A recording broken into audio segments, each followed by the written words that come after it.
కుమార్ గారు ఇక్కడే ఉన్నారు, దయచేసి వేదిక మీదకి రావాల్సిందిగా రిక్వెస్ట్ చేస్తున్నాం. మీ ఆనందాన్ని మీ మాటల్లో వినాలని చాలా మంది వెయిట్ చేస్తున్నారు.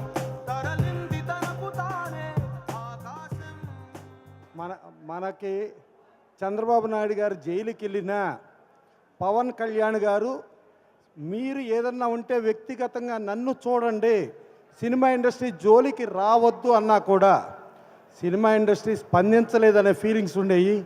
ఇవాళ విశ్వప్రసాద్ గారు ఈ ఫంక్షన్ చేయటం మూలంగా సినిమా ఇండస్ట్రీ మొత్తం కూటమితో ఉంది అని అనిపించేటట్టుగా విశ్వప్రసాద్ గారు అద్భుతంగా చేశారు.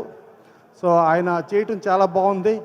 మనకి 44 ఏళ్ల క్రితం చంద్రబాబు నాయుడు గారు సినిమాటోగ్రఫీ మినిస్టర్గా స్టార్ట్ అయ్యి కెరీరు ఇవాళ మన పవన్ కళ్యాణ్ గారు, అలాగే హ్యాట్రిక్ విజేతగా నందమూరి బాలకృష్ణ గారు, అలాగే ఇవాళ సినిమాటోగ్రఫీ మినిస్టర్గా గతంలో ఈటీవీ, ఈనాడు, సితారా పేపర్లకే రిపోర్టర్గా పనిచేసి కీచురాళ్ళు అనే సినిమాకి ఎగ్జిక్యూటివ్ ప్రొడ్యూసర్గా చేసిన దుర్గేష్ గారికి వాళ్ళ సినిమాటోగ్రఫీ మినిస్టర్ రావటం, ఇవాళ చూస్తూ ఉంటే ఈ కూటమి విజయం సినిమా ఇండస్ట్రీ విజయంగా కనబడి సినిమా ఇండస్ట్రీ కూటమి ఒకటే అనేటట్టుగా ఇచ్చేసిన అద్భుతమైన ఫంక్షన్కే ఈ ఫంక్షన్ తీర్చిదిద్దిన విశ్వప్రసాద్ గారికి మరొకసారి థ్యాంక్స్ చెబుతూ, మనం చూసుకుంటే మొన్న నేను ప్రమాణ స్వీకారంకి వెళ్ళా, ఆ భూమాత స్వేచ్ఛావాయువుతో పీల్చుకున్నట్టుగా హ్యాపీగా ఉంది.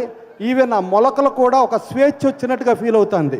ఒక రాక్షస రాజ్యం పోయి ఒక అద్భుతమైన ప్రజారాజ్యం, ప్రజా విజయం, ఒక ప్రజల తిరుగుబాటు ఎలా ఉంటుంది, తిరుగుబాటు అయితే ఎంత విజయం వస్తుందనేది ఆ విజయం నిరూపించింది.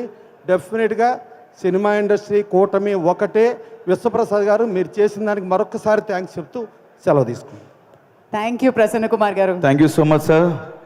అండ్ ఫైనల్గా అందరినీ ఈ వేదిక మీదకి గ్రూప్ ఫోటోగ్రాఫ్ కి రావాల్సిందిగా రిక్వెస్ట్ చేస్తున్నాం.